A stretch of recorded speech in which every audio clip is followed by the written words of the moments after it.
Everyone, this speech is going to be how I would accept an award.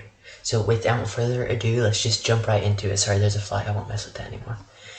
Hey everyone, I just want to start off by saying thank you so much for even considering me for this award, nevertheless giving it to me. There have been so many ADCC legends, and to be nominated into the Hall of Fame is just such an honor. I get to stand here beside legends like Helio Gracie and Dean Lister. Now, I have always thought of myself as good, but I've never put myself up there with the best in the sport. Now, before I take my plaque and I head to sit down, I want to give everyone here a tip. Through training, I have learned that more than anything, jiu-jitsu is mental work over physical.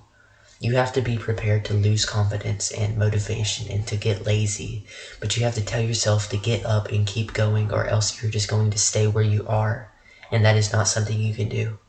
If you stay where you are and you are not already at the highest level, you are going nowhere and you're going to be unsuccessful. It is incredible to see how much this sport has grown, and I want to thank you all so much for being here and taking your time to listen. Thank you all.